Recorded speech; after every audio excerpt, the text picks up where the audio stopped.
Hi there, I'm Casey McCarl, and this is my educational leadership interview for EDU 304. So for this interview, I interviewed Caitlin Hermanson. Caitlin is a community health improvement coordinator with Muskegon Health Project, and she specifically works within the Substance Abuse Council. So Caitlin works with other community organizations and community leaders to help implement different types of substance abuse prevention programming. She also works with some treatment facilities and on some treatment programming teams. Um, and her coalition is beginning to shift towards more harm reduction work.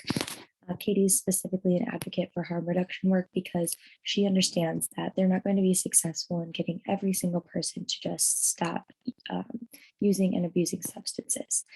She believes that there should be more resources available to help these people who aren't ready to quit or don't have the means to quit be safe when they are using. So some of these initiatives include distributing lockboxes, Narcan, hosting needle exchanges, and other things like that, just to make sure that everybody is being safe to themselves and to their family and their loved ones and people, the community surrounding them, if they are using. Um, a lot of Katie's day to day, I call her Katie because she's actually my roommate. So made this interview very insightful because she got to just kind of be herself and open up and tell me how she really feels about all this. So anyway, her day to day involves a lot of meeting and prep. So during the meetings that they plan for upcoming events that they're going to have. They look over data and trends. They have open discussions about what everyone has been seeing in their own areas of work. And they also do task assignments, recruitments, other things like that. Caitlin's also responsible for a lot of community outreach activities. And in these activities, she travels to places like schools, high schools, she goes to a lot, middle schools, police departments, where she works with some of the police officers who work within the high schools. She's visited treatment facilities and just other organizations that the Health Project partners with. So Caitlin's work environment is very much centered on collaboration and teamwork. So Caitlin wanted to make it known that she's really not the sole decision maker in her organization. Everything that they decide, they kind of do as a team. Um, so according to the Center for Creative Leadership, building collaborative relationships among colleagues is one of the most important leadership competencies there is. So Caitlin really believes her team is thriving by using all of this collaboration in their work because it's so important to hear other people's perspectives and ideas when making decisions or designing educational initiatives. And Caitlin mentioned that she's not, when she does have ideas that she believes are going to benefit the community or the organization, she always takes the initiative and introduces those ideas to her team and her colleagues. So her and her team really do value the teamwork centered environment that they have created in the workplace, according to Caitlin. So when talking to Caitlin about how she uses data to design learning objectives, I found that most of the work she does within this organization is centered around the data from the studies and the surveys that they put out.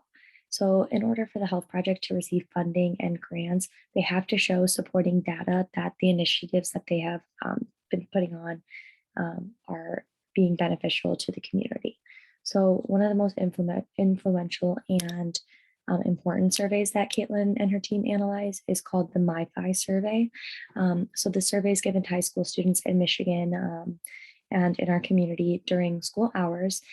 It's 100% optional. It's also 100% confidential, which makes students feel a little bit more comfortable in being honest on the test or the survey. And actually this year they had 100% participation in the high school that Caitlin and I both graduated from, which was a big win. So the survey asks questions about like substance abuse, mental health, thoughts about school, safety concerns, things like that. It's just kind of to get an overall feel of how the students feel about their lives, if they're living happy, if they're healthy, things like that. And the data that they receive from the schools on these surveys really helps them to decide which areas they really need to focus on designing learning objectives to try to keep the youth members of the community safe and healthy. So all in all, analyzing data is a major part of Caitlin's job and it comes into play every single day. So, when looking to see if learners have understood and used the knowledge that's been passed to them, Caitlin told me that the only way that they can really tell is by looking at data from surveys, police records, treatment facilities, and other places like that. So, they use this data to look for trends, including like rises and falls in substance abuse, mental health issues, and a lot more. So I asked Caitlin for a few examples of how they've been able to tell when their initiatives have worked by analyzing data. So one of the examples she gave me is that there's been a significant decline in alcohol use, tobacco use, and unprotected sex among members of these community in the last years.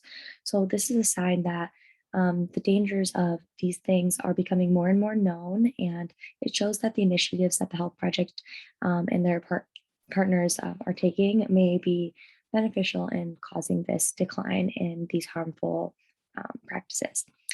So, Caitlin also mentioned the DARE initiative, which was Dare to Keep Kids Off Drugs. And she talked a lot about how that obviously didn't work and kids didn't really take it seriously. It became a little bit of a joke. Um, so, they just all get together after they implement these initiatives and they talk about whether it worked or not, whether it was successful, if it's something that they are going to continue doing.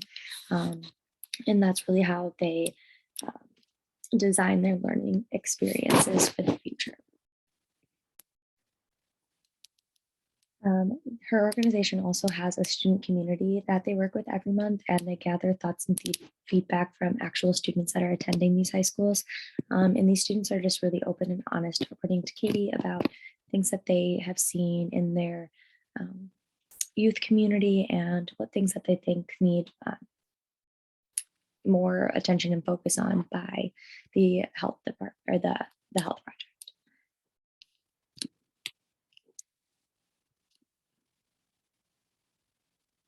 Okay, so when talking to Caitlin about how she and her team develop learning experiences, she mentioned again how important team collaboration is in her work.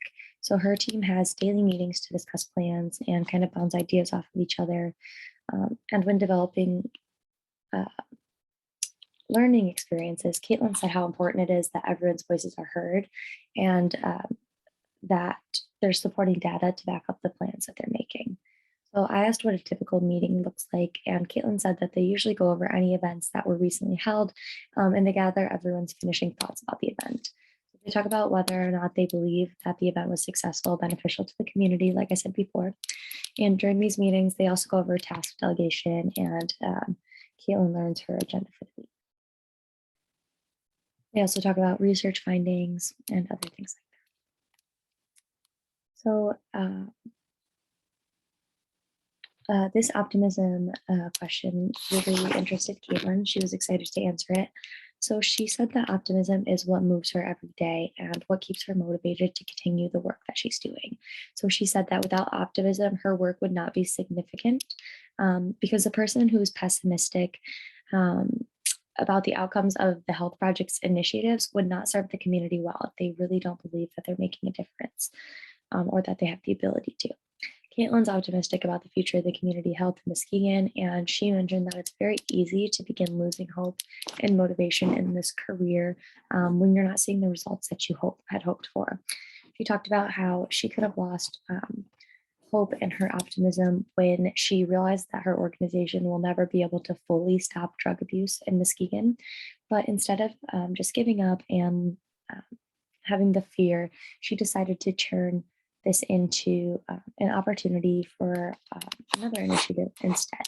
And that is why Caitlin has been advocating for more harm reduction, like I talked about before, just so that people who use have the option to do it safely. So in our textbook, AQ from the Inside Out, the author wrote that the optimists see opportunities where others dread and moan about failure. And Caitlin does just that. And she's always thinking about her and her team can improve the lives of community members in Muskegon. So Caitlin successfully advocates for others in her community by keeping the people she's designing for in the forefront of her work. She continues to advocate for those who need it. She places herself in the shoes of others to design projects that will benefit the people in the community. And one way that she checks whether or not she's successful in advocating is by meeting with community members and asking them their thoughts on these initiatives. Um, and once again, the student community that she works for. Caitlin also talked more about how she, meets with these groups of students and how it's very beneficial for them because um, she gets to know what the students believe are the most prominent issues that are going on within the school. So all in all, my interview with Caitlin was extremely great. I gained a ton of new knowledge and insight into what a career in community health would look like. And during the interview, I could really tell just how passionate Caitlin was about, or is about protecting the health of the community members and youth members of Muskegon. And I really realized how important that project is to our community.